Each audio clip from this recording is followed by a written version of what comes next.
ఈరోజు షబే మిరాజ్ రాత్రి. ఈ రోజునంతా జాగారం చేయాలి, నఫిల్ నమాజులు చదవాలి, అలాగే రేపు పొద్దున్న లేచి ఉపవాసాలు ఉండాలి అని చెప్పి చాలామంది మన ముస్లిమ్స్ ఈరోజు చాలా చక్కగా ప్రిపేర్ అయ్యి నమాజులు అవి చదువుతూ ఉంటారు, జాగారం చేస్తారు.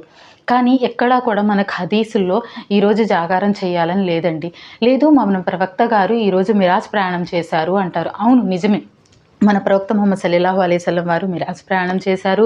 అక్కడ ఒక్కొక్క ఆకాశంలో ఒక్కొక్క ప్రవక్త వారిని కలిశారు, ప్రవక్తల్ని కలిశారు.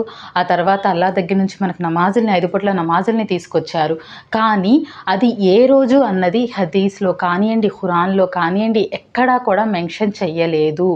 ఇదే రజబ్ నెల 27వ రోజే మిరాజ్ ప్రయాణం జరిగింది అని ఎక్కడా లేదు. అయితే కొంతమంది అనొచ్చు, ఏమైంది నమాజులే కదా మేము చదివేది, ఉపవాసాలే కదా మేము ఉండేది అని చెప్పేసి. అవునండి, మీరు సంవత్సరంలో ఎప్పుడైనా నమాజులు చదవండి, ఉపవాసాలు ఉండండి, తప్పేం కాదు. కానీ ప్రత్యేకించి మనకి ఖురాన్‌లో, హదీస్‌లో లేకుండా ఈరోజు ప్రత్యేకించి ఉంటే నమాజ్ చదివితే చాలా మంచిది, పుణ్యం వచ్చిద్ది అనే ఉద్దేశంతో చదవకూడదు. ఈ ఒక రోజుని మీరు ప్రత్యేకించకూడదు. అది మనకి ఖురాన్ ద్వారా కానియండి, హదీస్ ద్వారా కానియండి తెలిసిన రోజే ప్రత్యేకమైన రోజు.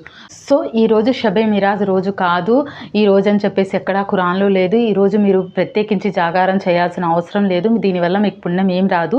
దీనిలో కొత్త పొగడ్తలు తీసుకొస్తే అవి మనకి నరకానికి తీసుకెళ్తాయని మన ప్రవక్త ముహమ్మద్ సల్లల్లాహు అలైహి వసల్లం వారు చెప్పారు. ఇది కొత్త పొగడ్త మాత్రమే, ఇన్నోవేషన్. సో హదీస్‌లో కానీ, ఖురాన్‌లో కానీ లేనిదేది మనం చెయ్యకూడదు. అస్సలాము అలైకుం. ఈ వీడియోని వేరే వాళ్ళకి షేర్ చేయండి.